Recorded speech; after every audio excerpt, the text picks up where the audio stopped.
기초교육 강사 김은진입니다. 지금 이렇게 곧 있을 시험을 앞두고 선생님들께 한 말씀 드리고 싶어서 인사를 드리게 되었어요. 그리고 이제 1년 동안 선생님들의 고생한 결과가 이제 결실을 맺는 시험날이 성큼 다가온 시점이죠. 그래서 11월 달은 항상 약간 초겨울 시점이다 보니까 따뜻한 날씨도 있고 추운 날씨도 있었는데 시험 당일은 약간 항상 추웠던 것 같아요. 약간 마음이 헛헛해서 그런지 당일은 춥기 때문에 그런 건강 관리라든지 챙겨가시는 것 잊지 말고 잘 챙겨가셨으면 좋겠고요. 이제 지금부터는 영상을 보시는 선생님들이 지금 현 시점에서 가장 제가 드리고 싶은 당부의 몇 가지 말씀을 전하고자 합니다. 일단 제일 먼저 남아있는 기간 동안 선생님께서 이때까지 잘 해오신 만큼 이제 남아있는 기간 동안 준비하셔야 될 것은 먼저 단순해지기라고 생각을 해요. 그래서 시험이 다가올수록 그리고 또 마음이 조급해질수록 옆사람과 비교하게 되고 또 공부하지 않았던 나의 지난 날을 후회하게 되는 시간들이 있게 되는데 그러한 시간은 있을 수도 있어요. 하지만 이때 가장 중요한 것은 선생님들께서 그러한 시간을 줄이면서 매일매일 단기 목표를 초점을 두고 공부하시는 계획이 필요합니다. 그래서 이 시간에 지금 해야 될 일만 집중하시다 보면은 잡생각들은 오히려 내가 공부가 되지 않을 때, 약간 공부에 방해가 될 때 많이 떠오르더라고요. 그래서 매일매일 해야 될 단기 목표에 초점을 두시다 보면 지금 이 시간이 효율적이고 금방 잡생각 없이 지내실 수 있게 될 거예요.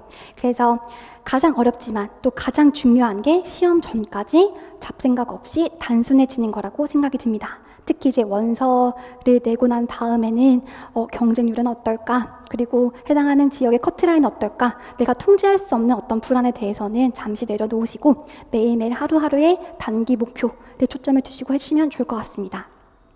다음으로는 실수 줄이기예요. 아마 대부분 다 이미 다 알고 있는 내용이시긴 하겠지만 시험 전까지는 정말 기출문제 복습 그리고 모의고사 점검을 하시게 될 거잖아요. 그때 가장 약간 초점을 두셔야 될 부분이 있는데요. 진짜 선생님들의 실력을 변별하는 문항들은 탈기출 경향의 새로운 문제들이 아니잖아요. 기출 기반으로 나왔고 그다음에 정말 기본적인 개념에 있어서의 어떤 내가 키워드를 썼냐 안 썼느냐의 차이가 아마 선생님들의 변별력을 가르는 문제라는 생각이 들어요. 그래서 남들도 틀린 문제 과감하게 버리셔도 나의 합격과 무관하거든요.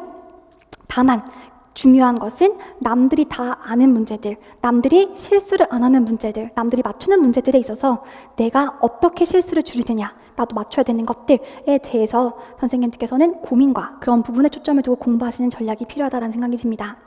그래서 만약에 남들이 맞추는 문제, 기본적인 문제에서 내가 실수를 하고 정답을 놓치게 된다면 이제는 이제 합격과는 거리가 멀어지는 공부를 하시는 거죠. 그렇기 때문에 문제의 배점과 비율상 탈기출의 경향의 문제 있죠. 신강론의 문제들은 한두 문제 많이 나와봤자 그렇기 때문에 선생님들께서는 남아있는 기간 동안 실수를 줄이는 연습을 하시면서 플러스 기출 기반한 마지막 점검이 필요하다는 생각이 듭니다. 중요한 것은 실수 줄이기이지 낯선 문제를 해결하고자 하는 것이 아니라는 것 책상에 써주시고 마지막까지 기억하시면 좋을 것 같아요. 그다음에 마지막으로 자기효능감이에요. 아마 우리가 학습장애이든 지적장애이든 그리고 교육학이든 자기효능감이라는 용어는 다 잘 알고 계실 거라 생각이 들어요. 특정 과제를 성공할 수 있다는 개인적인 능력에 대한 믿음인 거잖아요.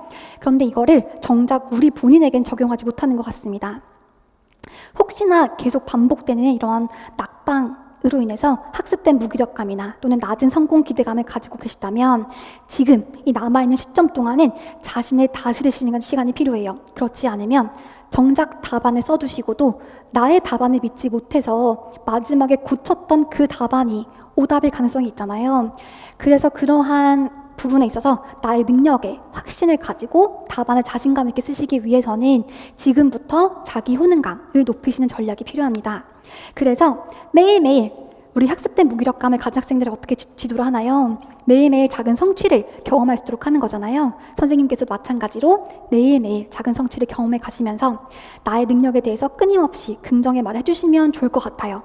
나에게 오늘 하루 수고했어, 잘했어, 잘하고 있어 이런 말들 해주시면서 내가 이만큼 노력했으니 내가 그만큼 성공할 수 있다라고 하는 믿음을 가지시면 좋을 것 같습니다. 자기 효능감이 생각보다 시험에서 진짜 많은 영향을 미칩니다. 그렇기 때문에 선생님들께서는 나의 능력을 의심하는 순간 답안에 대한 자신감이 떨어지게 되고 또 마지막에 그렇게 답안을 고쳐서 괜히 울상을 지는 일이 없도록 이제 선생님들께서 남아있는 기간 동안 자기 효능감을 높이시면 좋을 것 같아요. 첫 번째, 우리가 준비했던 게 단순해지기 방법, 단기 목표 세우는 거 너무너무 중요하고, 선생님들께서는 내가 통제할 수 없는 것들에 대해서는 잠깐 내려놓으시고요. 지금 당장 해야 될 것 초점을 두시면서 하루 성실하게 보내시다 보면은 이제 어느새 성큼 시험날이 다가와 있을 거예요. 두 번째는 실수 줄이기.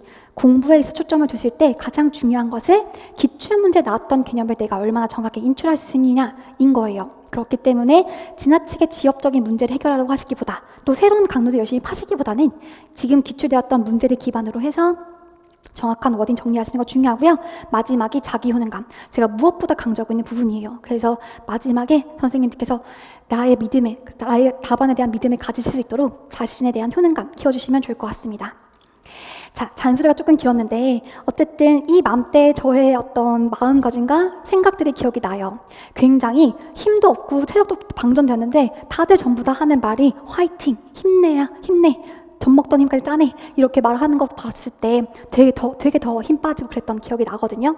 하지만 선생님, 진짜 이제 거의 다 왔잖아요. 조금만 더 하면 이제 거의 몇 발자국 안 남은 시점이에요.